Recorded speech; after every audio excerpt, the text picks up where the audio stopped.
What's going on, everybody? Welcome back to another Lions Talk. Welcome back to another Detroit Lions live stream. We already got somebody in the building today coming in, commenting at 4:59 before the stream even begins. Sam the man says, "Greetings, great one. How you doing today?" I mean, I'm having a good day. I don't know about all you, but I'm having a great day. I hope you are all doing good as well, and I hope you are all ready to talk some Lions football. Now, today, as always, we do have a little bit of an opening segment, a little piece just to open on as people begin to roll in. And we're gonna get to that. It is the, I believe, five biggest questions going into the season for the Detroit Lions, and that's the first question. But because Sam the man was here so early, I'm going to answer his stuff first. He says, "What are the odds that Aaron Rodgers does not play for the Packers?" I say 100%. The thing is, like, I was right there. I was at 100% too. And with obviously the contract talks not going very well and him not being at a single thing, and with the news that they were expecting him to retire, like it felt like he wasn't gonna play. But I also feel like the Devontae Adams thing that he did, their whole last dance picture and that they set out kind of has me thinking that they're gonna play one more year. And I don't know, like, that is the only piece of evidence right now that makes me question, right? Anything other than that points to no, he's not playing. But I feel like that one just posed that one picture between the two of them. Like, obviously, it's a picture from The Last Dance, and I don't know how to feel about that. Like, I'm really hoping that he doesn't play. Obviously, I'm hoping that Aaron Rodgers either retires or gets traded, and that would in turn obviously leave Devontae Adams to not re-sign with the Packers, which seems like a pretty good, bet anyway. But I don't know. I feel like it's like a 95 that he's not going to play because he hasn't shown up. He hasn't, practiced. He hasn't really been training.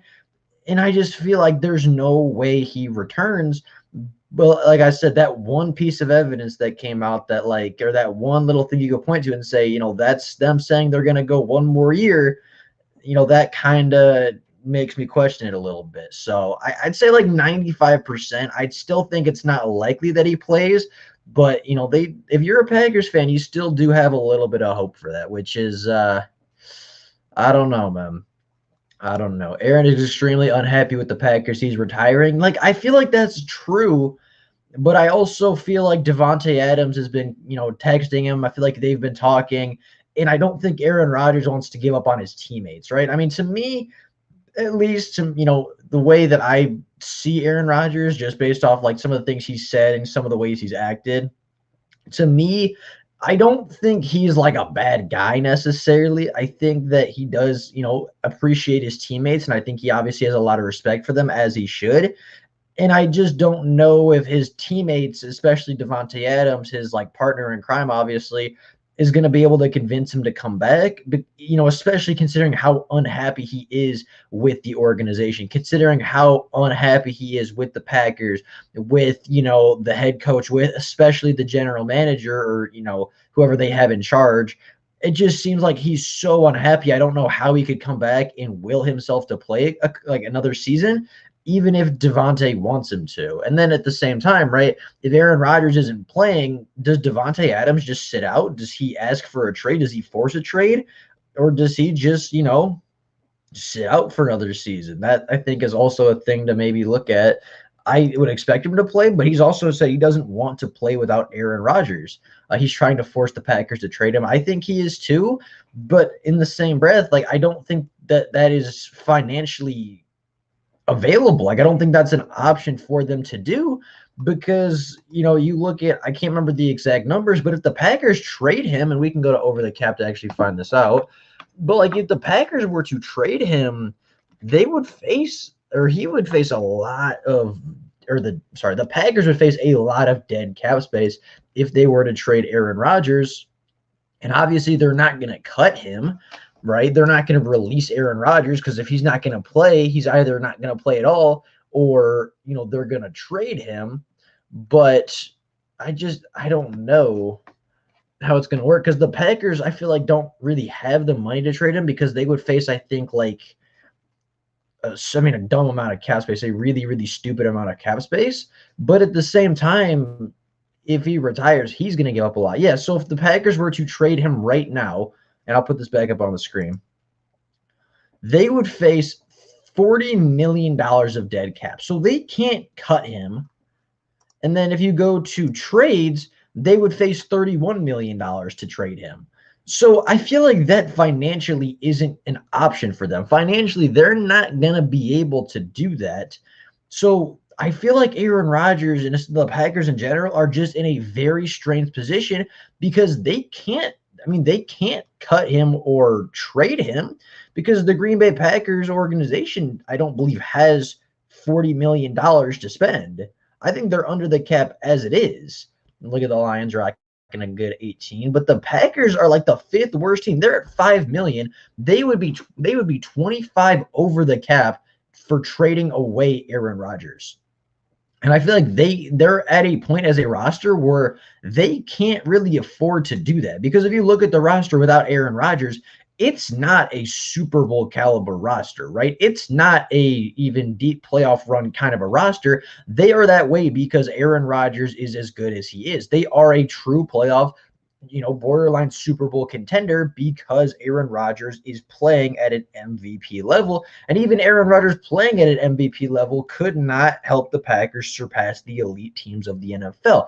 They would not have beaten the Chiefs. They would not have beaten, I don't even think, the Buffalo Bills. And I know for a fact they were not going to beat the Tampa Bay Buccaneers, right? They couldn't do that. They could not compete with the elite teams of the NFL, even with Aaron Rodgers playing at an MVP caliber, thing. Even with Aaron Rodgers playing at an MVP caliber rate and playing as well as he did, they could not make it to the Super Bowl.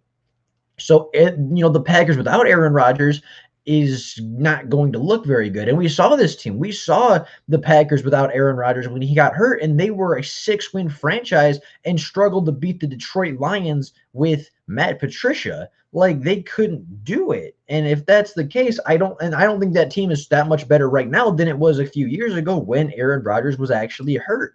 If Rodgers doesn't play, can the Lions win the NFC North? No, not this year. I don't believe. I don't think the Lions are a team in a position to win the NFC North this season.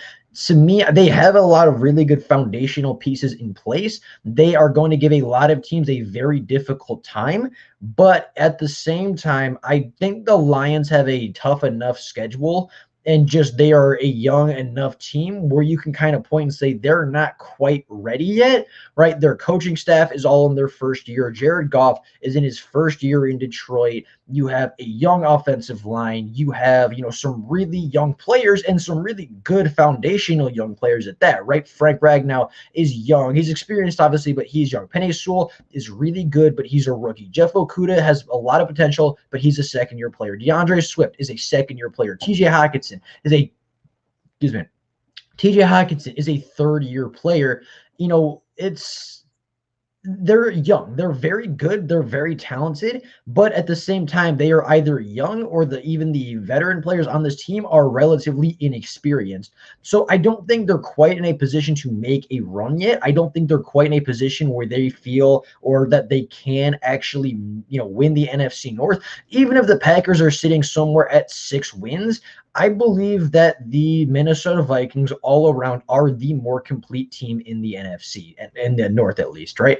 If I view them, and obviously I haven't gone super in depth with their roster, nowhere near like I have with the Lions, but I view them as a divisional round team. I genuinely think that the Vikings can win the North this season, and I believe that the Minnesota Vikings are a team that realistically could go to the divisional round, win the NFC North, and look like a pretty good football team. They're very well constructed. They had a lot of young pieces last year. Took them a while to get going, but at the end of the season, they really turned it on. They played very well in the final stretch of the season, and I think ended up finishing 7-9 after an 0-3 start. So they, looked really, really poor early in the season, kind of like what I expect maybe the Lions to look like, just being young and inexperienced, relying on a lot of rookies and young players. But by the end of the season, they kind of got their stuff together, and they looked really good to finish the season.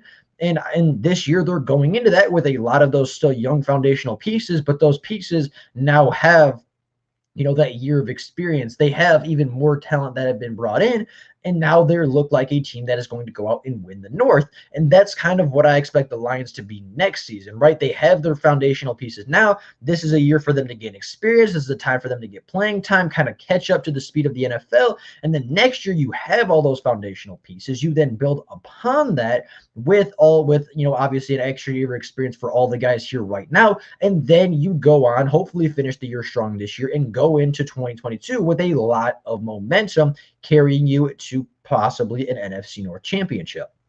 Now, Steve-O, with the second person to comment today, says, what do the Lions cap space look like next season? I've heard everywhere from 27 to 73 million. I think it's closer to 27, if I'm not mistaken. And obviously, this is all subject to change.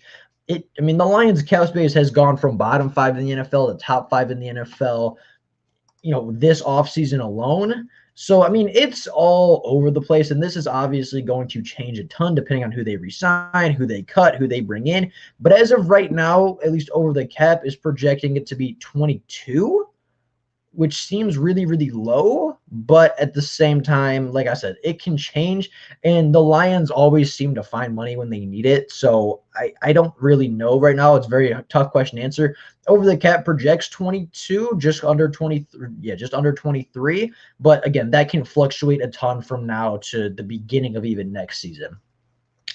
Lions have huge cap space next season. If you have a space, if you have a place for me to go get that number from, I'd be interested and curious to see. 23 is not a lot, but it's enough to work with, especially with a lot of expiring contracts. So, you'll just have to let me know if you have a spot where you actually found a better number. But as of right now, that's kind of where at least what I see. Just curious. If I go to 2026, we have one player under contract, and that's Frank Ragnow because of course it is. That's sick. Okay. Let's see. Lions should win 8 games. That's kind of the boat that I'm in as well. I think the Lions are, a 7 to 8 win team. Obviously going over their roster without Aaron Rodgers, I think it's very realistic that we beat the Packers. I think we win a game versus the Bears. I think we win a game versus Minnesota this year because, yeah, they're complete, but I also don't think they're that far superior to the actual Detroit Lions roster and to the Detroit Lions organization in general. I think we win opening day. The Cincinnati Bengals should be a win. The Philadelphia Eagles should be a win. There's a couple other games in there that I think are absolutely winnable football games. So I think, 7 to 8 wins is not unrealistic for the Detroit Lions, right? I think I just listed off their 6 or 7 right there off the top of my head without having looked at the schedule in, 2 to 3 weeks. So, yeah, I think 8 wins is absolutely realistic for the Detroit Lions. And like I said, I don't know if they're going to get more than 8 wins this season, but they're going to be a very tough out, and they're going to be a very difficult team to play for anybody. And even if the win total doesn't reflect it, I believe the Lions are going to be a much more competitive team this year and keep a lot of games very close and very intense. I heard Za'Darius Smith wants out of Green Bay. I've heard that too. It just seems like a lot of players, especially a lot of the star players, just aren't a fan of what's happening in Green Bay. So if the Lions, the Packers are in a situation where they may lose their Hall of Fame quarterback, their top 3 at the worst wide receiver in the NFL in Davante Adams, and lose their best defensive player, or at least one of their best defensive players in Za'Darius Smith, all in one offseason. I don't know what Za'Darius Smith's contract looks like. I don't know when it runs out. I feel like it's this year, and for whatever reason, I want to say it is this year. But Za'Darius. Yep, that's how you spell it. And I think a lot of, they're in a situation, and I will check here. I'll put it back up on the screen. So Za'Darius Smith's contract runs out in 2022. So he would be there technically until next season. So he'd be there this season and next season if his contract were to play out. And again, this is kind of a common theme, it seems like, in the Packers organization. They can't get rid of him, especially if they're going to get rid of Aaron Rodgers. They can't cut Za'Darius Smith, because that would cost them $25 million in just dead cap. And if they were to trade him, it's the exact same thing. Now, if they were to trade him after June 1st, that's still $12 million. If he doesn't want to play, I don't know how they figure restructuring or extension, but that's fine. Like, they can't do anything about it. His numbers are too high to get rid of him, but if he doesn't want to play, I mean, are you going to just put a bunch of players on the field that don't want to play for you? Because I feel like that's not really a good way to win football games, right? You can't just you can't not just put a team on the field that doesn't care to win, doesn't care about the franchise they're playing for, and expect them to win. That's exactly what the Lions just went through with Matt Patricia. Matt Patricia put a lot of guys on the field that, as individuals had shown talent throughout their career. Obviously, Za'Darius Smith has had a lot of really good, or at least had a couple really good seasons with the Green Bay Packers. Davante Adams has had a really successful career. Aaron Rodgers is arguably the most talented quarterback of all time, and they might lose all three of them, right? Aaron Rodgers may not come back this season. Davante Adams is likely gone after this season, and Za'Darius Smith is likely gone after 2 seasons. And if he doesn't want to play this year, I don't know what you do with that. I mean, technically, I guess you could trade him, but you would take so much dead cap that it almost wouldn't be worth it. And again, they are only $5 million under the cap as of right now. So I just don't. I would not want to be Green Bay's general manager right now. I'll just say that. Green Bay is literally imploding. They are literally imploding as a franchise. And I'm just going to take a look at it. And I guess technically the only bright side is that at some point they're going to be, at some point they're going to be in a lot of cap space. But, if you look, I mean, Aaron Rodgers, Davante Adams, and Za'Darius Smith are their biggest contracts right now. They're paying Aaron Rodgers $37, Davante $16, Za'Darius is at $14. And, that just kind of, and if all 3 of those players want to leave, obviously you're probably not going to trade all of them. It's not realistic to trade all of them this offseason. But if you were to trade even Aaron and Za'Darius Smith, that would cost you almost 30, 40, 50, almost $65 million in just dead cap in 2 players. And yeah, Davante, I guess technically if you wanted to trade him, would get you $10 million of that back. But that's still $50 million over the cap. That's literally almost a quarter of your cap space spent in dead cap. And you can't really do a whole lot with that. The Packers have a lot of bad contracts, actually. What is that? David Bakhtiari would get 35 in dead cap. Preston would get 15. Kenny Clark would get 20 in dead cap. Adrian Amos would get 12.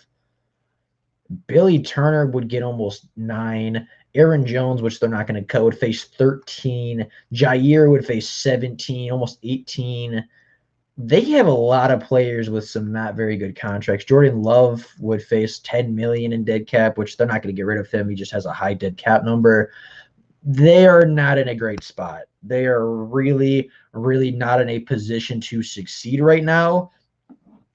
And yeah, Green Bay's been good for so long. And yes, Jordan Love may end up eventually becoming a really good quarterback. I mean, he obviously had enough talent to go in the first round. He obviously had enough talent to warrant a first-round selection. And I think there was, even before the draft, a lot of people talking about, this guy could be a borderline first-round pick. This guy could be a mid to late first-round talent, a guy that sits on the bench for a couple years and comes out and plays really, really good football if he's given the right mentor. And I guess the bright side would be, if there's anybody you want to learn under as a rookie, it's Aaron Rodgers.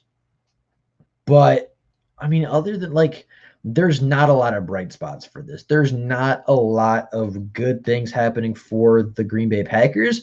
And it's happening at a perfect time for the Detroit Lions, because let's just say Aaron Rodgers plays this year, right? And I just want to check on this. Something's going on within the organization. Yeah, their general manager is frustrating a lot of people. A lot of the players do not like the way that their GM or CEO or whatever, whoever's in charge, because I know they're publicly owned technically, they don't like how the guy in charge is running the organization, and they're all leaving.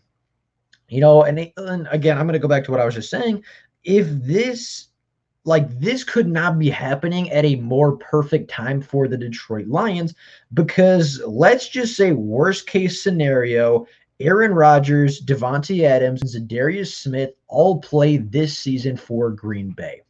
The Lions aren't going to be a playoff team anyway. The Lions, like I said earlier, are building. They're developing their foundation. They've built it. Now they're going to test it. Now they're going to develop it. Now they're going to learn from it. And then, obviously, I think at the very best, Aaron Rodgers plays one more season with Green Bay. I think at the very best, Davante Adams plays one more season with the Green Bay Packers. And then they retire or they move on. Davante Adams is likely going to get a new contract from somebody else. And Aaron Rodgers is going to retire or he's going to get traded away to another franchise. And then at that point, the Packers obviously at that point would take a huge step back in regression. And then at the same time, the Lions with another solid offseason, assuming they have one, obviously, with 2 first-round picks in the draft, assuming they get a lot of value like they did last time, assuming they maybe finish the trenches, maybe they want to add a little bit more on the defensive line, maybe they want to add one more guard just to really solidify that offensive line. Maybe they are as bad as people say they are. They get a top 2 pick. They get the best edge rusher since Chase Young and Kayvon Thibodeau. They come back. They get, they kind of finish that defensive line for the future with Levi, Aleem, and Kayvon. And obviously Romeo for a couple more seasons after that. That's a solid front 4. Then you go to the offensive side of the ball. You get maybe one of the best guards in the class to go right next to or right in between Penei Sewell and Frank Ragnow. That absolutely finishes your trenches. That, puts an even better foundation right there. And then maybe you come back and get a mid-round quarterback. If Jared Goff didn't play great, you get a couple mid-round weapons. I know George Pickens is probably coming out. He might not be as highly regarded because of his injury. Justin Ross, Chris Olave, Garrett Wilson from Ohio State is really, really good. There's a lot of really good wide receivers you could get. So another solid draft, another solid offseason, maybe a big-time free agent.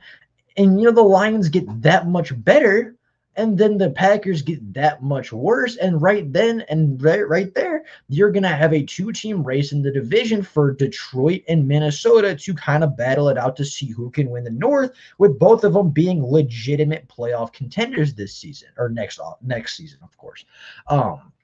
So, that's, of course, just my projection. That's just what might happen. But if the Lions have another solid offseason, and then the Packers, even if they have Aaron and Davante this season, if they lose both of those guys to free agency or retirement, that's going to be a huge shift in power in the NFC North. That's going to be a huge shift in power in the NFC. And while the Packers go from a borderline deep playoff run, maybe even Super Bowl contender, to a, below average 6-win football team, especially with a quarterback that's never played before and a wide receiving core consisting of, Marquez Valdes-Scantling and Equanimeous St. Brown, and, Amari Rodgers, I guess, would be your third. They go from, Davante Adams and Aaron Rodgers to Jordan Love and Marquez Valdes-Scantling.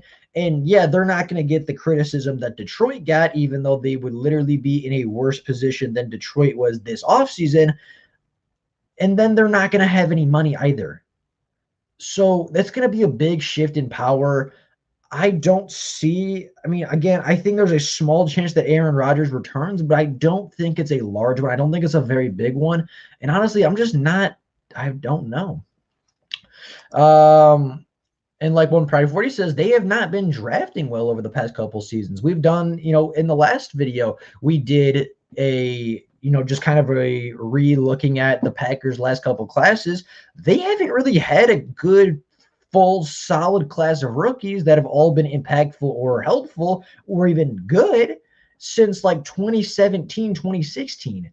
So they're not drafting well. They're losing their veteran stars. They are not going to be empowered that much longer in the NFC. And I say all this, and then, Jordan Love is going to be the next Aaron Rodgers, and he's going to be a Hall of Fame talent and whatever. If that happens, then, that happens. But as of right now, the future looks incredibly bleak for the Green Bay Packers. Sam the Man says Lions have 4 first-round picks in the next 2 drafts. They do. They have 2 first-round picks in the next 2 drafts, and that gives you, a lot of opportunity, obviously, to add a lot of really, really good talent. Now, One Pride 40 says, but the Vikings keep drafting well, and yeah, but they do. They do. They have a very solid coaching staff. They have a really solid roster to begin with, and they continuously draft very well. That's why they are a perennial playoff contender. This year, they had a lot of inexperience. They started off kind of shaky, but at the end of the day, at the end of the season, they ended up finishing pretty solid, and they look really good going forward.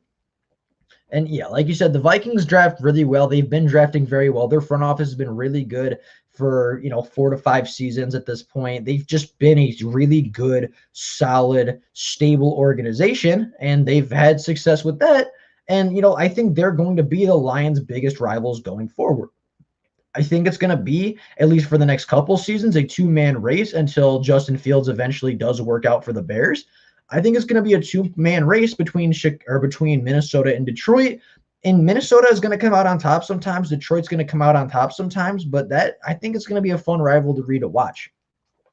What record for the Lions this season? Again, I think 7 to 8 wins, I think is realistic. So somewhere 7-10, 8-9, somewhere in that range, I think is pretty realistic for Detroit. So I don't know. I mean, obviously, we don't know. We've not seen Dan Campbell on the field in a long time. But, even obviously, each of these coaches is not new to the sport, right? It's like not everybody says, yeah, this coaching staff hasn't worked together. They haven't proven anything, but they have proven stuff in the NFL, right? Maybe not as a cohesive unit, but Aaron Glenn has been top of the NFL for a long time as a secondaries coach. Dan Campbell, even when he was a full-time interim head coach, took a pretty underachieving Miami team and almost had them at 500. If he wins one more game, that team is 6-6 instead of 5-7. And he takes a very underachieving, not very talented Dolphins team to a 500 record while being an interim head coach, not having his guys. So they're right there. Brad Holmes proved more and actually has a better win percentage in the NFL as a head coach than Matt Patricia. So right there, he's proven something. Obviously Anthony Lynn took his team to the playoffs as a head coach a couple of times and had the #1 rushing offense at the last time he was an offensive coordinator with the Buffalo Bills, right? You have the positional coaches, right? Aubrey Pleasant, our defensive backs coach, Coach Jalen Ramsey. I can't think of his name, but number 31 in the Rams secondary was really good. They took a 5th-round rookie in Jordan Fuller from Ohio State, a player that was looked at as not being fast enough, not being big enough, not being athletic enough, and he ended up getting, a 3-interception season as a 5th-round rookie. A lot of that having to do with Aubrey Pleasant doing Aubrey Pleasant things and just coaching the players. So, I mean, I think our coaches are going to be really, really good this season. Brad Holmes hopefully will take the Lions all the way to the Super Bowl. If Brad Holmes continues to have off seasons like the one he just did, the Lions will be Super Bowl contenders in the foreseeable future. Compare our drafts to the Packers. It's good. It's really, really good. Owen says, I think the Lions will go 2-15, but we have a great future, I think. What games do you think the Lions win? I'll go to the Lions schedule right now. Lions schedule. And I've done this before, so I'm just going to run through it incredibly quickly. I'm going to zoom in just so you guys can see that. So the preseason doesn't count. I think they beat the 49ers in week 1. I don't think the Lions are necessarily better than the Niners, but I think just the home atmosphere, the fans being back, the adrenaline, the excitement of a new head coach, the optimism, I think it's all going to kind of just come together. And I think the Lions win a low-scoring game there. Without Aaron Rodgers, I think we sweep the Packers. So that right there is 3. I think we split versus the Bears. I think they beat us the first time, but I think we come back and get another one. So that's 4 wins, obviously with the sweep of the Packers. I think we maybe split the Vikings. or maybe we get swept. I don't see us winning 2, but I see us possibly winning 1. So that's a 5th potential. That's 4 to 5 wins. We should beat the Bengals. That's 5 to 6. We should beat the Eagles. That's 6 to 7. Again, we beat the Bears. I think we could beat the Broncos, especially if they don't trade for Aaron Rodgers. That's 7 to 8. The Falcons are, 8 to 9. That's a possible one right there. And then I think Arizona's winnable. I think that Pittsburgh is winnable. And I think that that's kind of your schedule. So that's 7 to 8 wins, 7 to 8 wins right there. Obviously depending on the Aaron Rodgers situation, with 2 to 3 more winnable games on top of that. Now, again, at the same time, they also play the Ravens, who are a Super Bowl contender, the Vikings, who I've said before and even said in the stream are a legit divisional round, maybe even NFC championship caliber team. The Los Angeles Rams, who are looked at as a Super Bowl team. Pittsburgh, who I think is a winnable football game, but they're really solid, especially on the defensive side of the ball. Cleveland, I think, is one of the better teams in the AFC. You have Seattle, who is obviously with Russell Wilson always going to be a tough out. Even the Arizona Cardinals, with I think a less than stellar coaching staff, is still a very solid team. And then obviously if Green Bay does retain Aaron Rodgers and Devontae this season, then I think the win becomes a little bit less likely. So, I mean, depending on Aaron Rodgers, that's 6 to 7 or 7 to 8 wins. But at the very least, we absolutely should beat the Bengals and the Eagles. We absolutely should win at least one game versus the Bears, especially with Justin Fields being a rookie. We absolutely should beat the Denver Broncos. We absolutely should beat the Atlanta Falcons. That's 5 absolute wins right there that I'm not going to guarantee, but wins that we should absolutely have. So again, depending on Aaron Rodgers, it's a range in 7 to 8 games with a couple give and takes here and there. So he said, I agree, 7 to 8 wins. Owen, if you're still in the chat, I'd love to hear what games you think the Lions are going to win. If you think we're only going 2-15, I'd like to hear what teams you actually think the Lions can beat this season. But I mean, again, I don't think they're a playoff team. I don't even think they're a team that's going to finish with a winning record, but I think they're a much better team than a lot of people give them credit for. Do you think Akers is going to hurt the Rams? Akers is absolutely going to hurt the Rams, or at least obviously his injury is going to hurt his injury is obviously going to hurt the Rams. I don't think it's going to hold them back too much, though, because I do believe Darrell Henderson is a really, really solid back. And I'm going to go to PFR right now, Pro Football Reference, and kind of just compare the two because they genuinely had pretty similar efficiency a season ago. Let's see. Los Angeles would be in the West. They would take second place. And you go to the Rams, and you have, comparison between Cam Akers and Darrell Henderson. I hope you can see that. I might zoom in one more just in case. All right, I hope you can see that. Let me know if you cannot. But, you look at Cam Akers had 145 attempts. You look at Darrell Henderson had 138 attempts. They had, almost the exact same yardage, 625 to 624. And then Darrell Henderson had 3 more touchdowns on 7 less carries. Obviously Cam Akers had a longer breakaway run, 61 compared to 40. Yards per attempt, 4.3 for Akers, 4.5 for Henderson. Yards per game, 48 to 41.6. Average, I think, what is that? Average yards per game, I believe. Oh, rushing attempts per game. Sorry. That would make more sense. Akers had 11. He had 9. Like, it was a really, really dead split, right? You look at even receiving statistics. You have targets, 14 for Akers, 24 for Henderson, 11 receptions to 16, 123 to 159, 1 touchdown to 1 touchdown.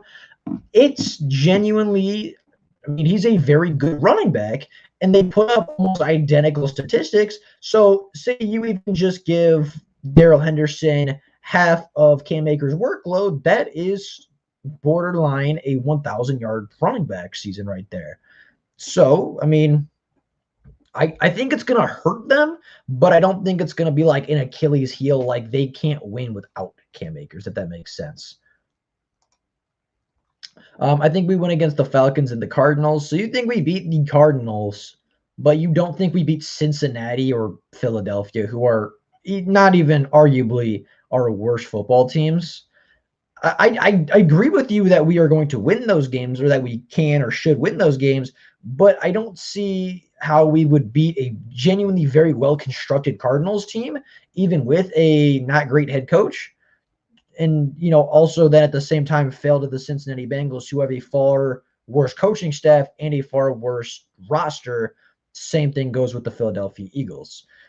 I just don't see it. And yeah, I understand maybe you think 7-8's ambitious, but at the very, very worst situation, the Lions should win 4 to 5 games this season. That is at their very floor. The Lions are a 4 to 5 win football team if everything goes wrong. Did you know the Lions' first two I don't know if they're nationally televised, but I know they're televised. They're almost always televised. I don't know if they're nationally, but if you live anywhere near Detroit or Michigan, you should be able to watch them. Definitely Cardinals, Kingsbury's is clues. I agree. Cliff Kingsbury, questionable move when it was made. Even more questionable now that they have failed to make the playoffs with a really solid constructed team. Their general manager is doing a good job. Whoever's constructing the team is doing a very good job. But at the same time, I'm just not sold on Cliff. I'm a diehard Lions fan, but I think we have an amazing future. The Bengals are going 8-9. The Bengals are absolutely not going 8-9. The Bengals are getting swept in their division. The Bengals are going 0-6 or 1-5 in their division because they are not going to beat Baltimore. They are not going to beat Cleveland. And if they play anybody early, or if they play the Steelers early, they are not going to beat the Steelers. They are at the very best a 2-4 team in their own division, let alone the rest of the AFC.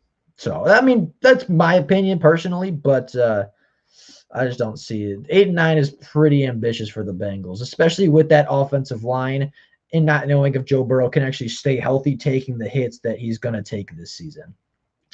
I feel like Jesse Bates' dreams are dead. Maybe. I don't know. We're absolutely not going 0-6 in our division, especially if Aaron Rodgers is gone. We're not going 0-6 in our division. I can guarantee that. Not even Matt Patricia went 0-6 in his. Well, he did once, but even Matt Patricia won a divisional game. Even Darrell Bevell won a divisional game.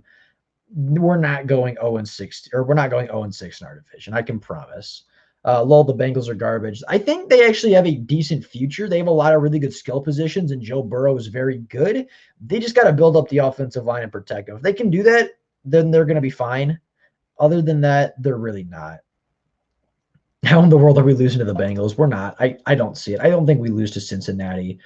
We just shouldn't. They're not a better football team. I would say their quarterback is probably better, but their offensive line is worse. Their running back, especially if Joe Mixon isn't even healthy, their backup is nowhere near DeAndre Swift's caliber. And even Joe Mixon, as good as he is, I don't think is that much better than DeAndre Swift. He's better, but I don't think he's like light years better or like, astronomically better than him. Skill positions, sure. Defense, yeah, Jesse Bates is really good, but other than that, they don't have a whole lot. So I just don't know. He says Aaron Rodgers is staying in Green Bay this year. I hope not.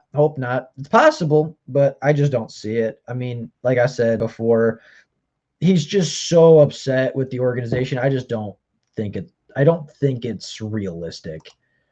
In 2022, I see us going 11-6 with Sam Howell. I doubt it, but not with Sam Howell. I don't think we take Sam Howell, but I don't know. And even if the Lions get swept by the Packers, they're still, that would be 2 games. So they're still a 6-7 win team. They're still 6-7 wins right there, even if they do get swept by the Packers with Aaron Rodgers. So since he made a huge mistake passing, and I didn't really understand that because I got the whole, he's reuniting with his teammate, yay, they played at LSU and they were great. But Cincinnati didn't even really have a real need at wide receiver. They didn't even really have a really big hole to fill at wide receiver because, AJ Green left, but T. Higgins is really good. Tyler Boyd is really good. I just don't see it. 2022, Sam Howell, Goff is a bust. Sorry. I mean, I don't think that you can prove that until Goff actually plays. And if he does play and he doesn't play well, then I'm going to be the first one to call him out if he's playing poorly, but I'm also not going to call him out before he's actually played a game. So, yeah, I don't know. I think the Lions go 9-7. That would be great if they were 9-7 going into week 18, but they'd have to play a game after that. So, but 9 wins I think is kind of top end, but I think is possible if everything goes right. How's Goff a bust? He's already had some good seasons, exactly. And like I said, if you want to make the argument that he's not going to perform in Detroit, that's fine. If you want to point out things that he doesn't do well that are going to cost him in Detroit, that's fine. But until he actually hits the field and plays a game, at least a game of a game's worth of snaps with this Lions team, it's not going to be fair to say he's good or bad with the Lions, right? Who knows? Maybe he has a career resurgence. Maybe he plays far better. Maybe just this new coaching staff and this new area and this new team gives Jared Goff a new breath of fresh air and just lifts his career and helps him become better than he ever was in LA. Who's to say, because he's not played here yet? You know what I mean? So I'm not going to call anything about Jared Goff. And yeah, we can speculate. And yeah, I'm sure we will speculate about Jared Goff. But at the end of the day, Jared Goff has talent. Yeah, he has talent. I'm not going to be afraid to say Jared Goff is a talented quarterback. And I'm not going to be afraid to say that Jared Goff has potential to succeed. Now, if Jared Goff doesn't do that, I'll be the first one to take back those words, and I'll be the first one to criticize him, because if he's going to start for the Lions, he's going to need to play well for the Detroit Lions. But I'm not going to call him a bust before he actually does anything. Goff will be great. He did go to a Super Bowl. Again, I'm not going to say one way or the other what he's going to be. I think he's going to be, I said I'm not going to say. I think he's going to be average. I think he's going to be a mediocre, middle-level quarterback that plays well enough to win a decent, solid football team football games. And that's what he's going to have to do. Howell equals Chase Daniels. I haven't watched enough of Sam Howell to agree or disagree, but I feel like that's not true. I've watched enough of him to know that he's pretty solid. He's pretty good. I've watched enough to confidently say that he will likely go in the first round. And if the draft were to happen tomorrow, he would probably go in the first round. But again, I will have to watch more on him. I'm not going to make a definitive yes, no, he is or is not. So, and the funny thing about Howell is I've seen so many high expectations and so many super low expectations. So Goff does not have good accuracy and will not be good in Detroit. Goff actually has really good accuracy. I feel like watching Goff's accuracy is one of his strengths. He has some pretty solid accuracy for the most part. He misses throws occasionally, but he actually genuinely has some really good accuracy, has some really good throw power. He has a very talented arm. I feel like a lot of Goff's thing is more post recognition, post snap, deciphering that, things, just rotations, post snap, stuff like that. From the mental side, I feel like is what Goff needs to work on more so than his actual talent, because Jared Goff can air the ball. Jared Goff has good ball placement. Jared Goff, has really solid accuracy. I'm not worried about all of that. I'm more worried, can he watch or can he develop mentally, and can he process things a little quicker after the snap? Offensive line, hold up, Goff going to be better than what people think. Our offensive line is really good. That's what I'm going to say. Okay, we're getting this from Goff is actually an accurate quarterback. He don't complete 67% of his passes by being inaccurate. Again, that's a good statistic, but just watching him, I know for a fact that he's an accurate quarterback. I've been watching Sam Howell highlights for the next draft season. That's the worst way to evaluate a player. And I'm not saying that you're dumb. I'm not saying that your opinion is invalidated. But if you just watched highlights, that is the worst way to evaluate a player. Report has Jared Goff best quarterback in the red zone. I don't know about the best, but he's, again, accurate quarterback. You should check out his Goff thread on what went wrong in LA to Matt Wadman thread. I can go check it out.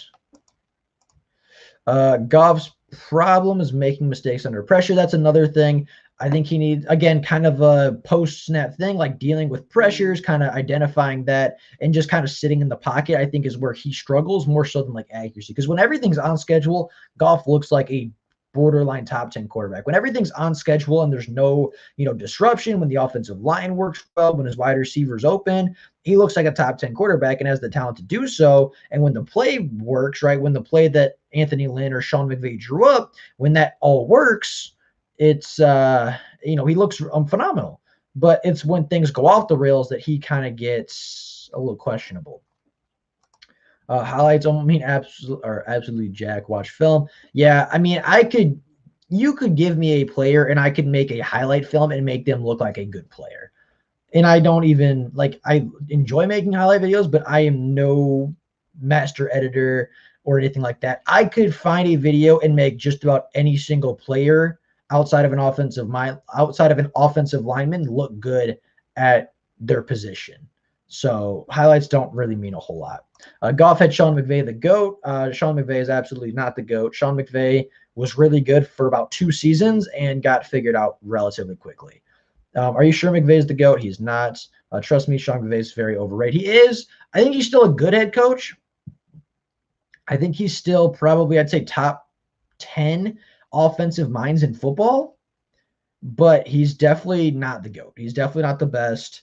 He's not the best offensive mind. He's not the best head coach. He might not even be top 10 head coaches overall, but I'd say he's a top 10 offensive play caller in the NFL right now.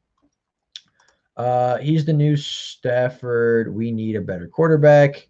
Matthew Stafford was phenomenal. So if we get Stafford level production out of Jared Goff, then I'd keep Jared Goff.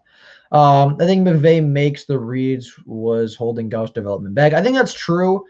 I think that kind of elevated Goff's floor a little bit early, but I think, like you said, Steve-O, I think that kind of stunted his growth overall. I think McVay is overrated. I think he is, but I don't think he's bad necessarily. We will be top 8 team in rushing this year, and I'm hoping our receivers can stay out of the bottom 5 for receiving for this team. What do you think won Pride? I mean, I think top 10 rushing is realistic. They have a top 10 offensive line for sure, top 15 running back, in my opinion, at least in DeAndre Swift. Jamal Williams is a really good backup. I think they're going to be a really good rushing offense. I think they're going to be very easily able to establish the run on a lot of teams because of their offensive line. And I kind of made a video on this, but the Lions were a top 10 passing attack last year. They were top 10 in yards and I believe top 13 in passing touchdowns a season ago without Kenny Golladay, with Marvin Jones being the leading wide receiver. And I also, in the video that I made, mentioned that they've arguably replaced every single snap's worth of production in this offseason, whether it be from the draft or free agency. So there's no reason this wide receiving core should be a bottom 5 one when last year's, who was arguably very similar talent-wise, maybe even a little bit worse as far as depth all throughout. There's no reason we should be a bottom 5 passing offense. There's no reason we should be a bottom 5 receiving core of the NFL statistically, because even though we don't have a big-time alpha wide receiver, we do have depth and we do have a lot of talent in that group. So, I mean, I don't think top 10 is necessarily realistic because we did take a step back, I believe, in wide receiver, and I do think we took a step back at quarterback. But I still think top 20, top 15 is relatively realistic for this Lions team as far as passing. And that might be on the higher end, but I think that's possible. Let's give Goff a chance. That's exactly what I'm doing. I'm giving Goff a chance. Stafford's overrated because he left the Lions. Yeah, I'd say he's slightly being overrated. I think he's always been a top 10 quarterback, but I think ranking him 6th, whoever ranked him 6th, I think is slightly high. I love Matthew Stafford. Matthew Stafford is still my second favorite quarterback in the NFL. He's my favorite non-Lion in the NFL right now. I still love the guy, and I'm still going to root for him and watch a lot more Rams games, hopefully. But, I mean, I think he is being slightly overrated now that he's in LA. Apparently, McVay is more obsessed with screen passes than Jim Bob Cooter. I don't know, man. That would be funny. Amon-Ra will be Golden Tate. Hope so. I'm sorry, wide receiving core is terrible. It's really not that bad. It's really not that, especially when you look at what we had a season ago. It's really not that much worse than what we had a season ago. Bill Belichick would like a word. I don't know, man. Probably Bill Belichick, I think, would do monsters with this team, but that's okay. My favorite quarterback is Sam Darnold. That I don't know why that would be. Sam Darnold isn't really all that good at anything. Isn't really all that great at anything. And yes, Adam Gase absolutely stunted his growth. I don't think there's a single person that's going to say he didn't, but yeah, Sam Darnold just isn't. I mean, I hope that he has a career resurgence. I hope he plays way better under Joe Brady. He absolutely should. Under that Panthers offensive scheme with DJ Moore and Robbie Anderson and CMC and those guys and Terrence Marshall, they should be really solid. But I don't know. I don't think Jared Goff, or I don't think Sam Darnold's all that great.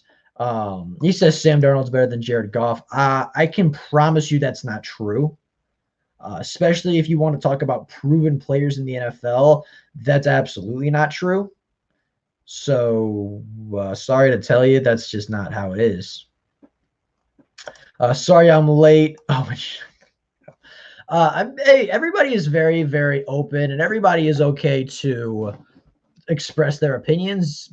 So by all means, Owen can keep going. I'm just probably not going to agree with it. But what's up, Motor City Sports? Glad you can make it. Sorry that you're a little bit late. One Pride says Belichick 1, Reed 2, Peyton 3, Tomlin 4, Harbaugh 5. I agree. I think you could put Arians top 10 as well. Not top 5, but I think top 10 overall. Arians would fit into that description. Carroll, I think, could make a case for top 10. I'm just trying to go through divisions. The North, Zimmer, I think, might be on the outskirts of 10 just because of his longevity and some of the playoff success that he's had. Anybody else in the North? Not really. You go to the East, there's not really anybody. Obviously, the Eagles are new. The Giants is not top 10 for sure. I'd say I agree with your top 5. One Pride, but I'm just trying to think who else would be like that, who would edge out that top 10. I think you put Arians. I think you could put Pete Carroll as like your 6 and 7. Zimmer could probably be closer to like your 10, maybe 11. And I'm sure I'm missing a couple people here and there, but that's I agree with you. I think those are probably your top 5 to 7 coaches in the NFL. I'm giving Goff 2 seasons to show me who he is. I'm giving him 1. If Jared Goff doesn't play well this year, then I have no problem drafting or moving on to the next guy. But I'm not going to kill the kid before he actually takes a snap, as you should, Doc. 2 years is fine. 2 years is absolutely fine. Oh, McDermott's another one. I like McDermott as well. He's a very good coach. What's up, Dr. Detroit? I think the Bills win the Super Bowl this year. The Bills are going to make a case for it. What's up, Dr. Detroit? How you doing? Been a while. Dan Campbell will be a top coach one day. I think he can be. Dan Campbell, I think, has potential to be a top head coach. Not this year, probably not next year, but if he gets the Lions to the playoffs, especially deep into the playoffs, you're going to see some buzz that Dan Campbell's a top 10 coach. And that's not going to be this year, maybe not next year, but I think 3 years down the road at the most, you're going to see Dan Campbell be talked about, at least at the very worst, as a top 15 head coach when the Detroit Lions start to begin to see some success. What about McDermott? McDermott's a good coach too. I put him up there, maybe 9, maybe 10. So again, just kind of going back to your list, I guess top 10 coaches would be Belichick, not in necessarily a particular order, just Belichick, Andy Reid, Sean Payton, Mike Tomlin, John Harbaugh, not Jim Harbaugh, John Harbaugh. Then you have Bruce Arians, you have Pete Carroll, you have Sean McDermott, you have Mike Zimmer, and then I'm trying to think of who that 10th coach would be. Who's like that borderline, like good coach who has a good team. Maybe Kevin Stefanski, just because of what he did with the Browns, I think is possible. And, you could make that argument. You could say, I'm trying to think who's like had long-term success in the NFL. I don't know. I'm trying to think of that 10th coach. Maybe Sean McVay. maybe Sean McVay. It's possible. Sean McVay would be my 10th, though. He'd be below all of those guys. Like Sean McVay's more excited. Oh, I think I read that earlier. That was a good comment.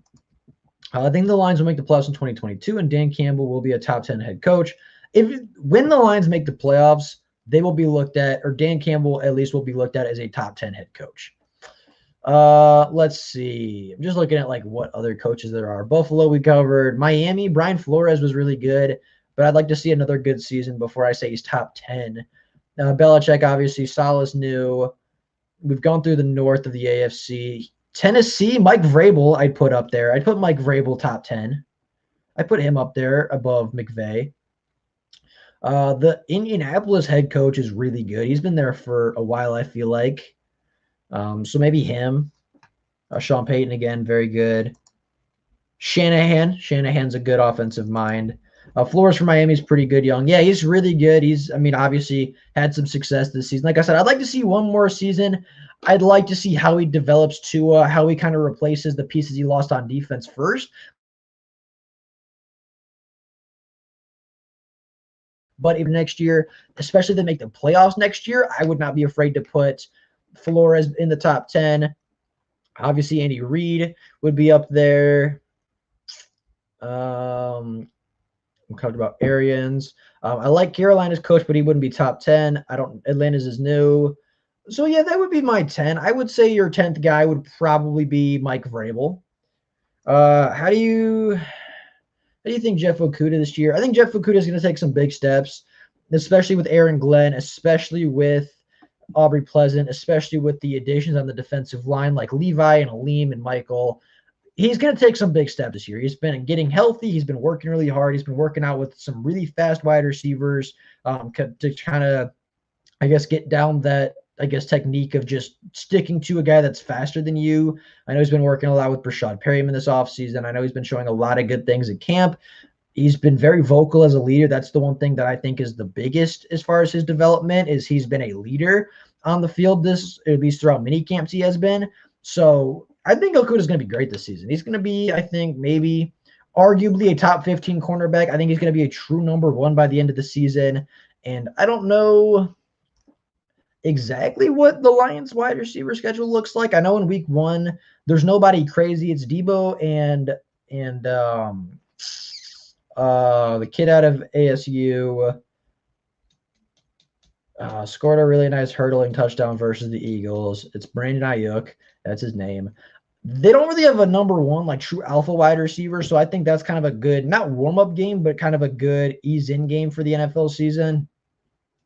You have week 2, that would be versus Devontae. That would be a tough one.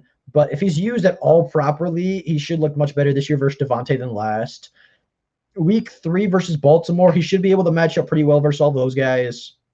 Week 4 versus Chicago, that's Allen Robinson territory. Again, should be able to kind of progress. And if he's given any help, should look a lot better.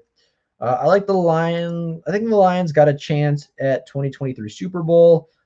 I think there's a chance. I think there's definitely a chance. But yeah, you should look at that thread. It will kind of shock you. I'll have to take a look at it.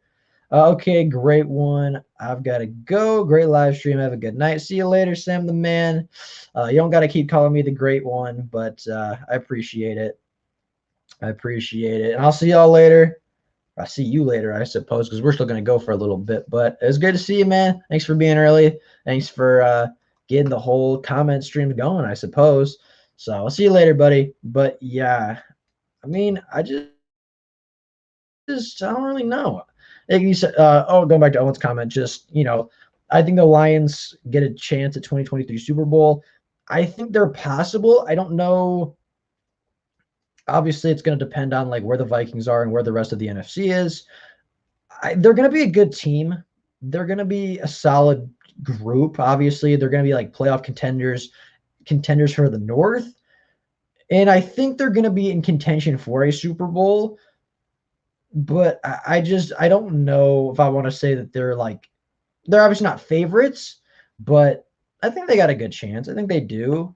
In 2022, I expect a big jump to the playoffs. And in 2023, I expect a deep run to the playoffs, whether that be Super Bowl, NFC Championship, or, even a really good game in the divisional round, I would take. Once Flowers and Big V's contracts and Collins off the books, we're going to have some bank. That's true, too. That's another thing that I think is, obviously, we talked earlier about the Packers, their implosion being great timing for the Lions. But, I think also, even with Bob Quinn's poor contract and negotiation skills, he didn't do a good job, but at least the bad contracts are going to start running out, or at least be manageable by time the Lions become competitive, right? Next year, they can realistically get rid of Big V and Jamie Collins with limited cap space. That really just leaves you with Trey Flowers, who is going to play probably one more season than them, and then you can get his contract off the books, and that's going to free up, I don't know, northwards of $40 million probably as a team. So, that's possible. I like that we have obviously a future. I like that our contracts are not crazy as of right now, but yeah. One part 40, where can I find that thread about Goff? If you could put it back in the chat once again, that would be very, very helpful. Just 1 second. Let's see. Oh, it got really, really quiet when I stopped talking. Let's see. What else we got to talk about? We can always go back to the thing we're going to start with before everything got taken off and before everything kind of went crazy. These were the 5 questions to answer before the Lions, or as the Lions go into the season. Will the presence of the new Lions coaching staff be felt right away? Yes, it will be. I think it already is being felt. Obviously with the turnout, with the turnout on OTAs, with the turnout on, mini camp, I do believe that the presence is already being felt with, Jeff Okudah and some other players coming out and just saying, like, this regime is for real. Michael Bracker's coming out and saying, like, you can kind of feel the difference between, obviously he wasn't here for Patricia, but, just the players expressing to him how different it is. I think the presence is already being felt. You go to, if we can find the second question, there it is. What will Anthony's Lynn offense look like? I think it's going to be very run heavy, very play action heavy. Again, kind of that bully brand of football. You run the ball, you run the ball, you run the ball, you control the clock, you wear down other teams, and you kind of rotate guys around. You rotate your running backs. Your offensive line gets some push, and by the fourth quarter, they're going to be done. They don't want to play anymore, and your guys are just getting started. Obviously establish the run, and then you kind of pull out your play actions. You get your DeAndre Swift stuff going. So I think that's going to be, just really, really solid. That's kind of the offense I envision, a very run heavy, run first, establish the run kind of a system where then you build off of that with your play action. You build off of it with everything else. But it's all going to start with DeAndre Swift, and it's all going to start with running the football for me. That's how I view it. Let's see. The third question, which one player will make the biggest rebound from a disappointing 2021 or 2020 campaign? Sorry.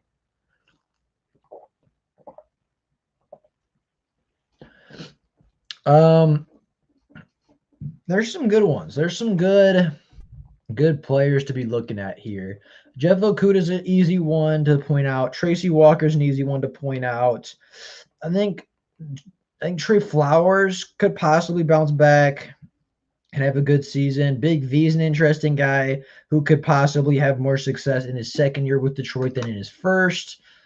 Those would kind of be my guys. Jeff Okudah, Tracy Walker, really anybody in the secondary. Maybe Jamie Collins has a better season this year, depending on the role he's in. That's kind of some of the guys that I'm looking for.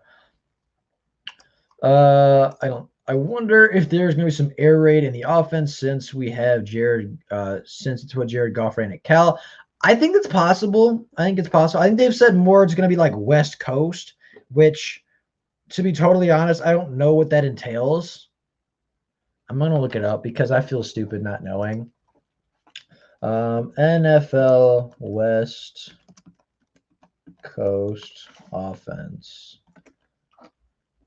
Like, I don't guess I know exactly what a West Coast is. The West Coast offense requires a quarterback who throws extremely accurately. I would say Jared Goff does that. And often blindly. Okay. Very close to the opponent's players. In addition, it requires the quarterback to be able to quickly pick the best one of the 5 receivers to throw to, certainly much more quickly than the previously used systems. Well, that's interesting. Jared Goff's an accurate quarterback. Jared Goff can absolutely make some tight window throws. We've seen that. So, I'd say that's West Coast because we were looking up. Never mind.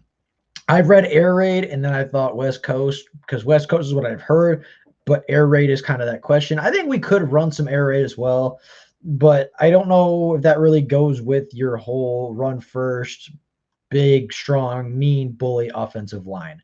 Owen has to go, so good night. Have a good night, bruh. See you later. Maybe go watch some film. Just playing. But can you click on it? Click on the we'll go look it up. We'll go look up the if there's anything bad on here though, I'm probably not gonna be able to stay. Go to Twitter. Luke said he's better in shotgun. That's possible. I guess I don't know. I guess I haven't looked at that. That'd be a good thing to look into. I'll have to talk to him. Let's see. You said Matt Waldman on Twitter. Just go on Google and type in. Oh, you just go on Google. Okay. Matt Waldman, Jared Goff.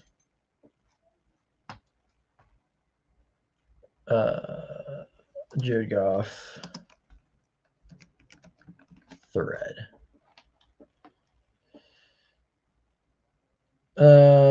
This one, I'd assume. But Goff isn't Trubisky. No, Goff is not Mitch Trubisky. I can tell you that. He is certainly not Mitch Trubisky. All right, we're waiting for this to load. We'll see what this is all about. But Jared Goff, Niners disaster thread, coverage and rush sack and left guard gets leg folded under.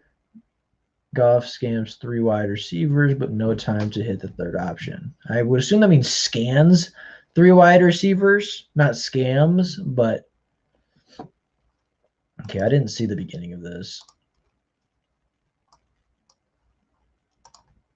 So I tried to make it large. So you got obviously the 49ers here versus the Rams. Jared Goff is on his first read, moves to his second. This guy's getting pushed back. Obviously, the second read isn't open, or Jared Goff would have thrown it. This guy gets destroyed, which I would hope would not happen very often to Jared Goff in Detroit. He tries to step up a little bit. Obviously, was trying to keep his eyes downfield until he couldn't. Tries to step up. Actually, does step up and gets out of it, which is really good movement from Jared Goff, but eventually gets tripped up. I mean, it was a good initially to get out. That's just kind of unlucky. I feel like he just gets kind of tripped up, which is not, that is on him, but like he just kind of gets pressure back in his face. But at the same time, I feel like the smart move was to kind of get out, try to get moving, stays on his feet after the initial rush, and just kind of gets tripped up unluckily.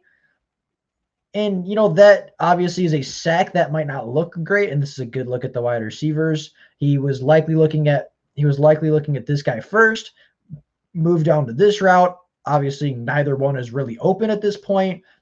He's not really open. I guess a perfectly thrown ball could maybe fit in here. But, at this point, obviously, he's being pressured. There's no room to throw. There's nobody open. Like, he perfectly plays ball, maybe, but at this point, he has no room to wind up for any strength or accuracy at all. It would just be a prayer and a Hail Mary at that. So, I mean, and then he steps up, tries to get out, and just gets kind of tripped over his own lineman. Yeah, the sack is unfortunate, but at the same time, I'd rather that 2 to 3 yard sack. I'd prefer that over, you know, him fumbling the ball or him forcing a throw when there's no throw to be made and throwing an interception. From what I've seen, the Rams O line was protected by the play action and bootlegs and got exposed on passing downs. I mean, that right there looked like a pretty bad exposure. Looked pretty poor. And obviously, like the Niners had a really good front seven, so I'm not too worried about that, but that's not really what we're here to talk about. But yeah, so I'm just gonna look at this one. The initial post of whatever's injury, including bootleg and misdirection screen, and then around. Let's see. We'll go watch this. I don't know what this is necessarily. Jared Goff's giving a call. Fake, that's fine. This guy, I was going to point my finger. That guy came through. Obviously, it's a screen pass. I mean, quick, easy, accurate throw out to, is that Brandon Cooks, maybe? I don't know who else would be 12 on the Rams.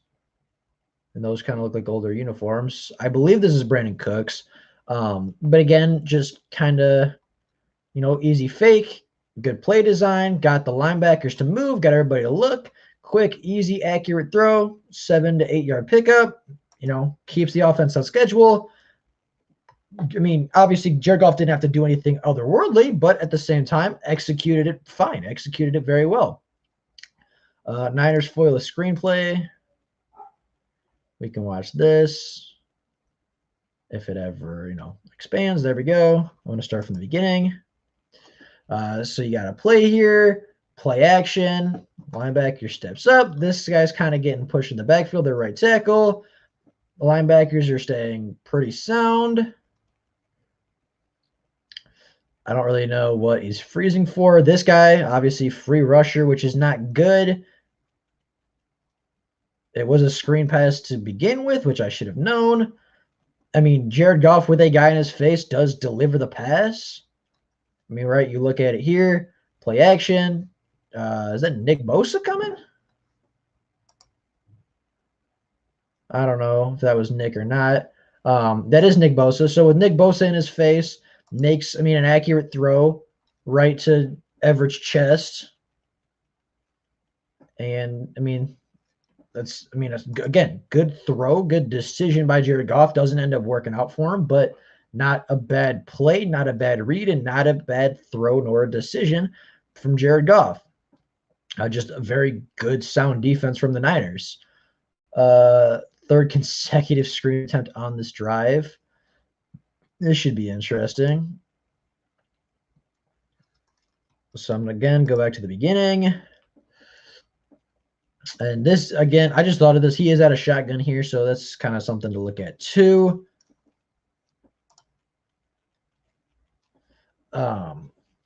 So Jared Goff in the shotgun with 3 wide receivers and a tight end. Goes back, easy, quick screen. Again, good throw right on the numbers, gives him a chance. And the 49ers just snuff it out. Nothing Jared Goff did wrong. Nothing Jared Goff could have done better. It was a good, quick, catch and throw, right on the numbers, right to his wide receiver. Good throw.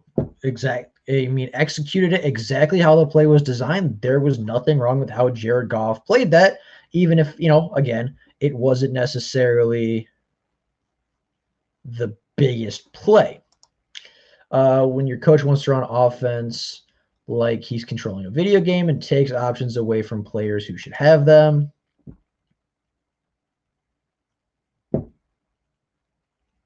That was just literally a rushing touchdown, I believe. I don't know who's looking at here, but this doesn't really pertain to Jared Goff a whole lot. Oh my God, there's more to this thread. Let's see. Darrell Henderson muffs a simple pitch, and the 49ers recover. That doesn't sound like Jared's fault. A simple zone doesn't work anymore.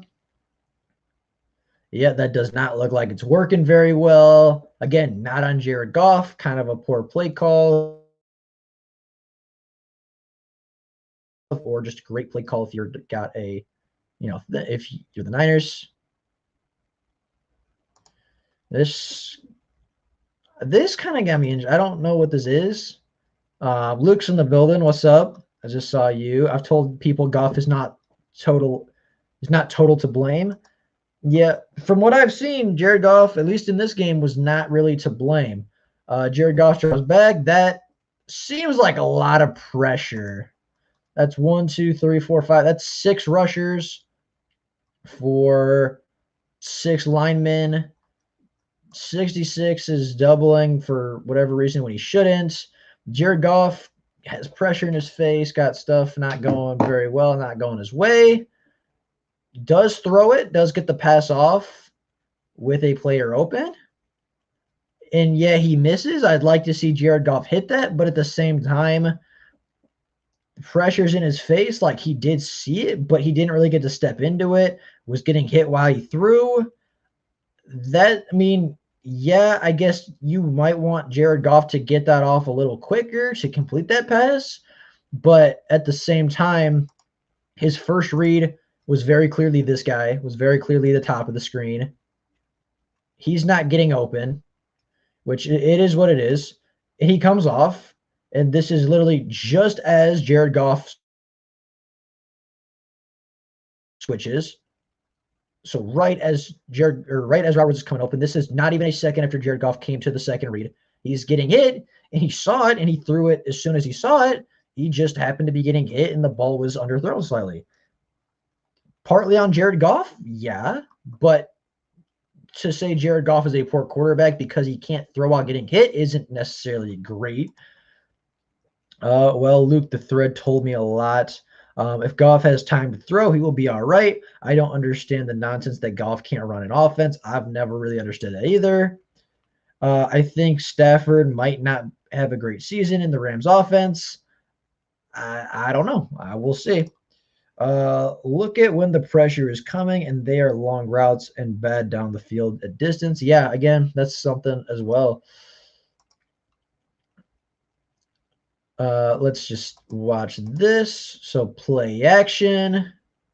If it's going to load, of course. Well, that was quite the jump. Let's see if we can go back and actually watch the whole thing.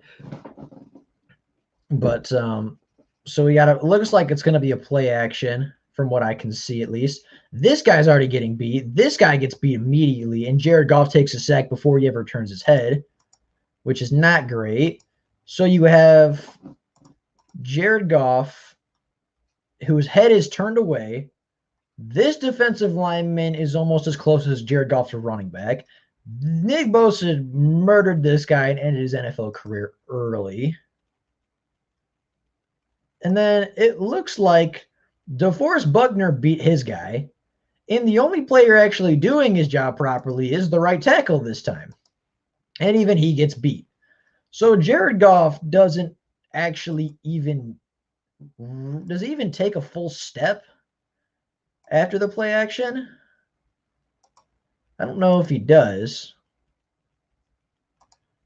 Okay, so he took one full step after turning his head, and he got sacked. Jared Goff was lucky to hang on to the football.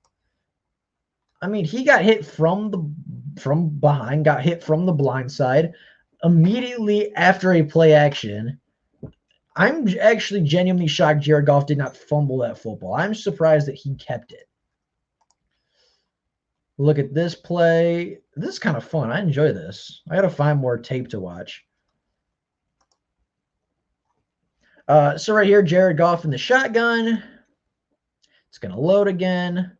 Jared Goff in the shotgun. 5-step drop even. Again, pressure really close to him. Pressure really close to his face. I believe. I just want to see. Yeah, okay, so there's obviously Nick Bosa's right here. There's another guy at Jared Goff's feet because this guy got beat right here. The right tackle got beat this time again. So there's two people at Jared Goff, like right in his face. He makes a throw. Is that 35, 40 yards almost downfield? 30, probably closer to 37 from where he was in the end zone. It's high. I mean, I don't know where else Jared Goff is supposed to put that. Maybe you'd like it to see a little bit lower. But again, under pressure, I mean, solid throw. If it's any lower, the linebacker likely gets there. We'll see the throw again. A guy at his feet, a guy in his face. Jared Goff makes a throw. I mean, really splits three defenders. If it's much lower, this guy has a chance to get it. I mean, you could obviously drop it a little bit. But at the same time, Jared Goff makes a throw to his wide receiver that hits his wide receiver in the hand. And it goes right through. The DB, I don't think really had a whole lot to be, the DB, I don't think the DB did a whole lot. It just went right through the wide receiver's hands. And I mean, that was a pretty well placed football. I mean, there's not a whole lot more you would ask out of Jared Goff. Luke says the ball was supposed to be high. He throwing it at the highest point for his wide receivers. That's exactly what it was. Like I said, maybe you could drop it just a little bit more, considering it looked like their wide receiver was just a little bit short or just kind of a shorter wide receiver. But that is a good throw. That is a really good throw by Jared Goff with pressure in his face and at his feet. If you hit an NFL wide receiver in the hands, that should be a reception. That's a dime. If he catches it, absolutely, 100%. I wasn't even watching this play. I was reading the comments. So we'll go back on this. So Jared Goff actually under center. Four-man front. Again, 5-6 in coverage. That's a horrible angle. I don't know what that is. But right away, you have this guy, Solomon Thomas, coming in, pressuring Jared Goff. The protection's better on this play from an offensive line, like entire standpoint, but obviously Solomon Thomas is still in his face. But again, Jared Goff actually with pressure in his face made a really good decision. He didn't force the ball downfield to something down the field. He dumps it down to a wide open player in the flats. And I believe that's Darrell Henderson, who makes a couple players miss and picks up almost a first down. That's good. That's really good play from Jared Goff. That's a phenomenal, well, not phenomenal, but that's an underrated, really good play from him. Of all the people, Thomas is the one winning one-on-one. LMAO. Yeah, that is funny. And the last one you got here, again, Jared Goff in shotgun once again with 34 out to his right. Yep, that would be his right. Looks like a 5-man protection with a 4-man front. Jared Goff dropping back. He's reading. This was his first read. Maybe you could fit that with a really tight early throw, but that's really not a throw you want to make, especially with him looking right down. So, look at that. Dee Ford wins again right away. So Jared Goff got to his first read before Dee Ford got around the corner. That's, again, not Jared Goff's fault. There's not a whole lot he can do about that, and that's kind of all the clips that they have. But, to me, that right there showed Jared Goff is more than capable of running an offense, more than capable of at least making the right decisions. You look at the one where Solomon Thomas was right in his face and Jared Goff dumped it down. You look at this one, Jared Goff is standing in the end zone with a player in his face and at his feet, hands up from Nick Bosa trying to bat the ball. Jared Goff throws it high and inside, right to only where his wide receiver is going to get it or nobody's going to get it. Ended up being that the wide receiver couldn't get it, so it hit the ground. But that was not a bad throw. You look at this, immediately after play action, he gets hit from the blind side. You look at this. Yeah, this is the only play that you could say, maybe you want to see Jared hit this. But at the same time, he was getting hit when he threw the ball, so I'm not going to hold that against him too much. If that's a clean pocket, that's an easy first down reception. You move the chains, you keep going. Like there wasn't a whole lot that I saw there that was really against him. We talking about Slant Boy? No. Again, that's not on Jared Goff, but I just want to see. That's not a bad pitch by Jared Goff at all. Obviously, you don't pay a quarterback to pitch, but that's a good, good toss. Hits him right here. You should absolutely catch that if you're an NFL running back. He fumbles that, they lose possession. Not on Jared Goff. You know what, One Pride? I'm glad you showed this or glad you at least mentioned this, because this, kind of showed exactly what I've been saying. Like, he's accurate. His offensive line didn't do him a lot of favors. And when he's given time, even a little bit, he can make some really good decisions, right? And obviously, we saw against Miami, he had a lesser game. Obviously, we've seen against some other top defenses, he's had some lesser games for sure, just like everybody else. Again, right there, pressure's in his face in the top video, almost escapes. That is what it is. Like, sometimes your offensive line's just going to get beat, and there's not a whole lot you can do other than take the sack and keep possession. I thought Jared Goff, actually, in 90% of these plays, was really, really good. I kind of want to find, I don't know if I'm allowed to do this, but I kind of want to find some more film on a bunch of our players and kind of go over it in a stream, because I actually really enjoyed that. Even as small as the clips may have been and as short as that may have seemed, that I actually kind of really enjoyed watching film. So I'm going to see if I can maybe find some more of that won't get me copyrighted, because I don't know if this is going to or not. We're going to see. But we're gonna find out for sure. And maybe I'll talk to Luke about that, because I know he's been on YouTube longer than me, and I know he probably knows more about the whole copyright situation than I do. So I don't know what I'm allowed to show and what I'm not, what tape I'm allowed to watch and what I'm not. And maybe he knows a better place to get tape, but it was fun. Don't do it. They will shut you down. Trust me, I know. Okay, well, then maybe not. But yeah, at least from what we just watched right here, Jared Goff is more than capable of making, obviously, some decent reads. The check down was encouraging. The pressure wasn't, but, everything else seemed to be all right. His accuracy didn't seem to be a problem, even with pressure in his face. So, again, that kind of actually makes me a little bit more encouraged. I almost feel like Brad Holmes knows something everybody else doesn't know about Goff. And what the problem was in LA, it looks like the problem was he had no help. It looks like the problem was Jared Goff just wasn't getting a whole lot of help in LA, and that's kind of why everything went south. You showing it from a third party is saving you somewhat. Oh, that's good.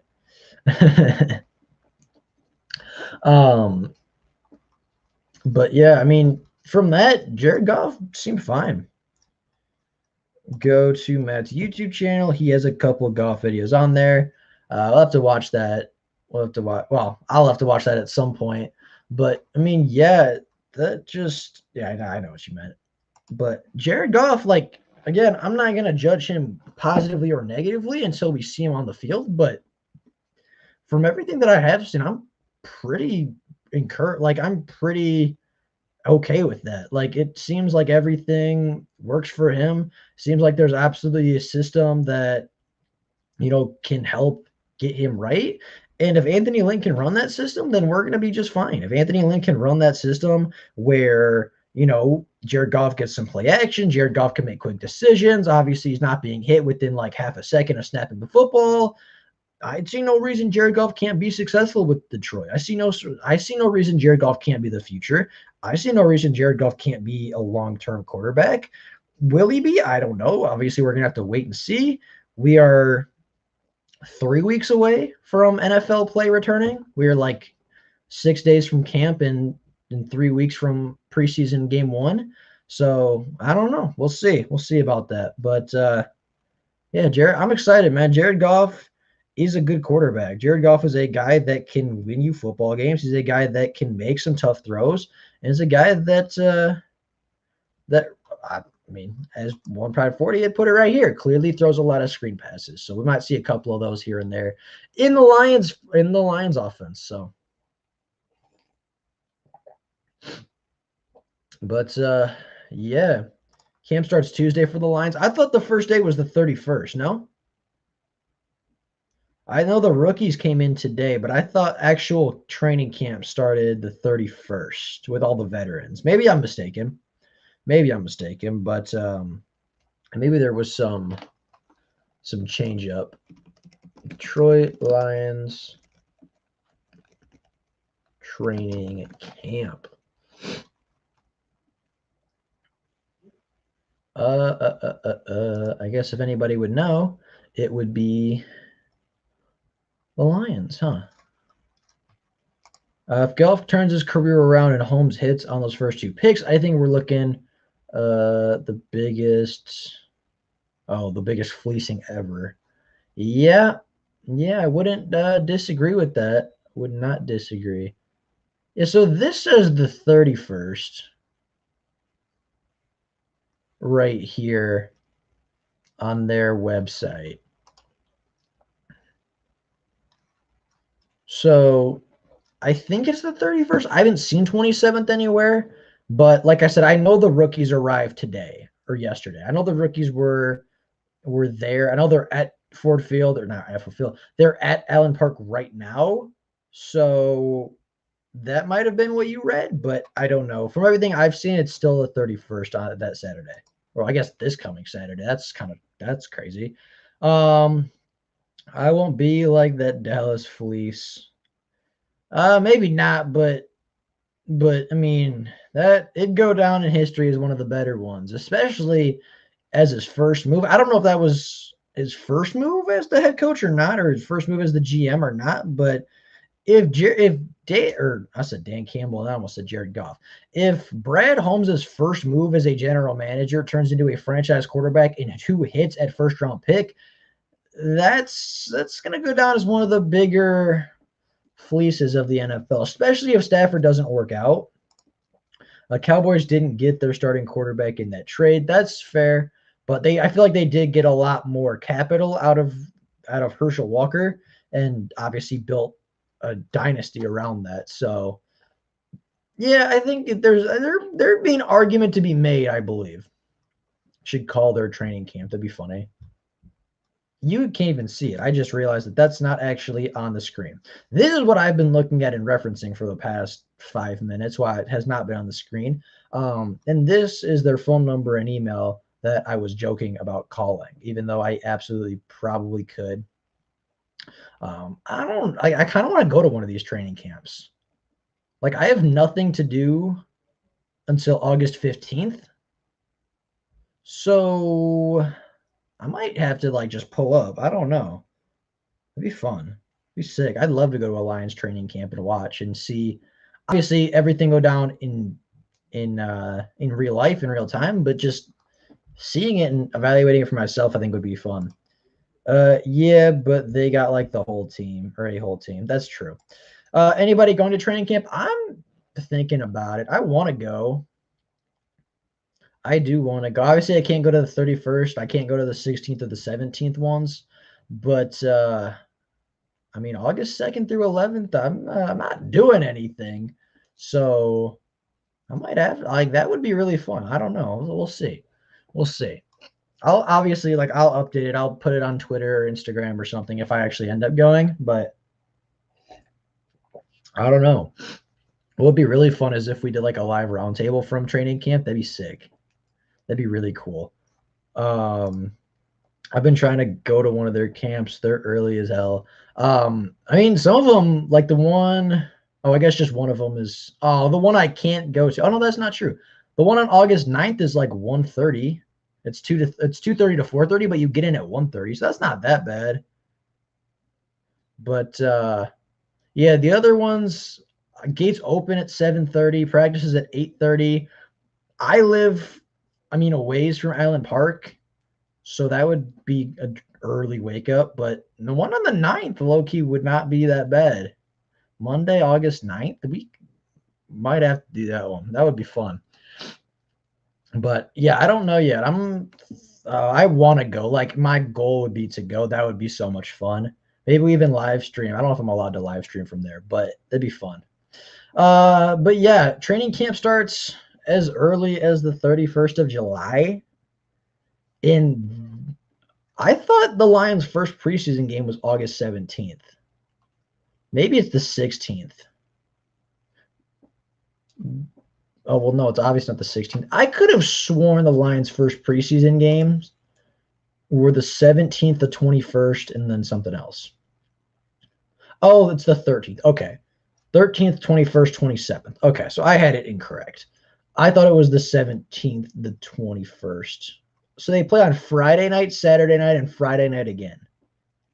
That's interesting. Oof. I assumed you couldn't live stream from there. I figured because that would, that would just not go down very well. I feel like I knew I had a feeling you couldn't do that. But yeah, that'd be fun, man. Just going to training camp would be a lot of fun. Just seeing all the players doing the drills, just seeing how Dan Campbell runs it, seeing how different coaches react. That would be fun. Steve O says, damn, football's right around the corner. It is. It's not very far away. It's not. We are almost to August, which is, we are, like I said, a week till August. And after that, it's 2 weeks to preseason. Then you have, week, football on the 13th, football 8 days later on the 21st, and 6 days after that. And then you got a 2-week hiatus, and then you're back in week 1. So we're not super far. One Pride says, could you imagine if the Rams only win 5 games? That would be something. The NFL, dude, Sean McVay would probably get fired. Sean McVay would get just crucified in LA. Like, I feel like that would not go over very well. But yeah, I feel like that just wouldn't work out too greatly. So I don't know, man. We'll see. But I don't think they're a 5-win team. I think with Jalen, with Stafford, and with obviously Aaron Donald. All right, my mouth is super dry. I feel like with those 3, at the very worst, they are a 9-win team. Like, they are a team that should make the playoffs.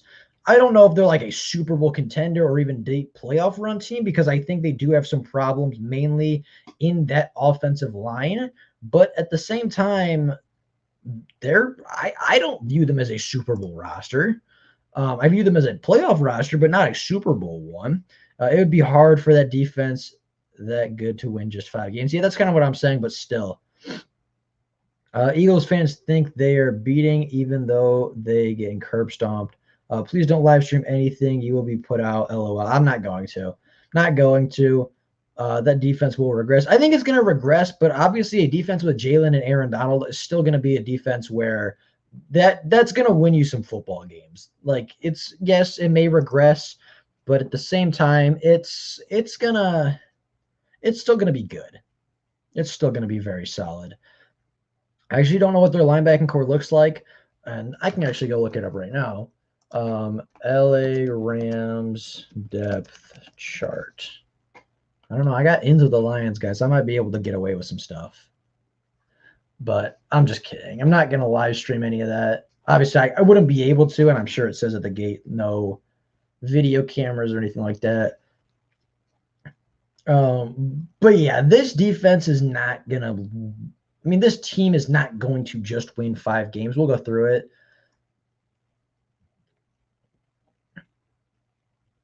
But obviously, you have Matt Stafford, your quarterback 1, Darrell Henderson, Robert Woods, Cooper Kupp, and Deshaun Jackson with Tyrell Higbee. That's not a bad group of skill positions in quarterback. Not phenomenal. Like, I don't think there's a true alpha here either, but it's not bad at all. Whitworth is fine. Everybody else is, I'd say, average at best. But Stafford's been dealing with a poor offensive line for a lot of his career. So I hope he doesn't get injured, but I feel like that might happen. A'Shawn Robinson and Aaron Donald are just good players. Aaron Donald's obviously the best player. Their linebackers, Kenny Young, Michael Kaiser, aren't great. Leonard Floyd's a good player. Jalen Ramsey's great. Darius Williams, is that how you say it? Darius Williams is really, really good. I think he's super underrated. Taylor Rapp's a good safety. Jordan Fuller's a good safety. They have Paris Ford, who a lot of Lions fans have been looking at since the draft. A guy that I know Luke was very high on was Paris Ford from Pittsburgh. Like, this group right here of Aaron Donald, Leonard Floyd, Jalen Ramsey is not going to allow – like, they may not be the number one defense anymore, but they're still going to be probably top 10, if I had to guess. And then obviously you have Johnny Hekker, who is one of the better punters in the NFL, who's going to give them really good field position all the time anyway. Trading away all those first-round picks are going to bite them sooner or later. You'd think that, right? You would think that no first-round pick would really hurt a team, but it just doesn't really. Like, usually it doesn't hurt a team that badly. You know, when the Eagles won their Super Bowl, they didn't have a first-round pick. When a lot of New England's championships, they didn't have a first-round pick. You know, you would really think a first-round pick wouldn't or would really hurt a team, but a lot of great teams don't use their first-round picks. So, I mean, I kind of get what you're saying. Like, obviously, eventually losing that many first-round picks and that much high young talent is going to hurt them eventually, but in the short term, it really doesn't most of the time. I don't think the Rams linebackers are any better than the Lions. They just have a better coach. That's fair. But we're beating the Eagles. I would agree. The Eagles are not that good. Eagles depth chart. That's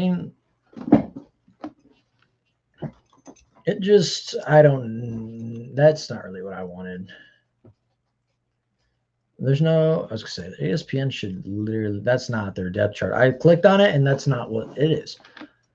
Okay, we'll go teams. Yeah, the Eagles, they should not beat the Lions. They're not very good. And I've had a lot of people tell me that they're going to be good this year. I don't see it.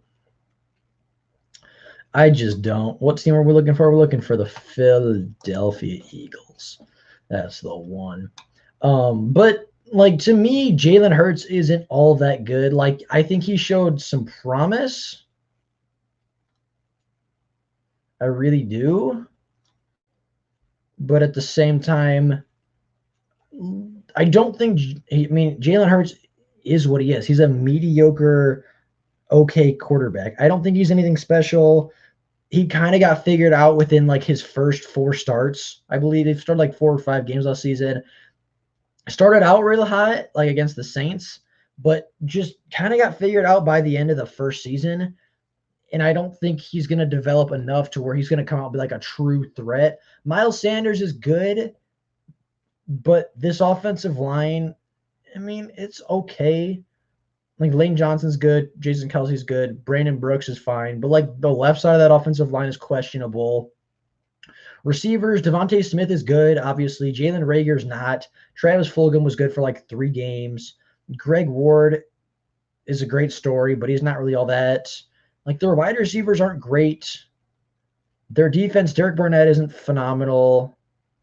He's okay. Javon Hargraves is good. Fletcher Cox is good. Brandon Graham is good. Eric Wilson's good. Their secondary is okay. I just feel like they're not that good of a team, and I feel like their coach is really going to hold them back.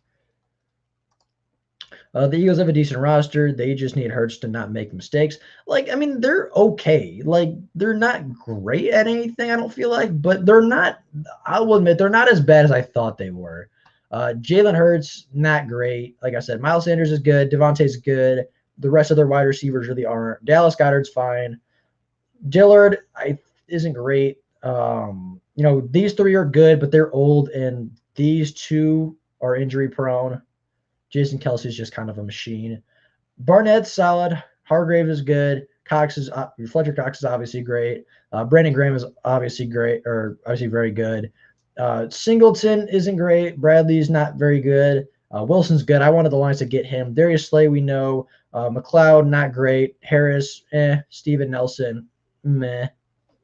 Like, they're fine, but I think their coaching staff is really what's going to hold them back.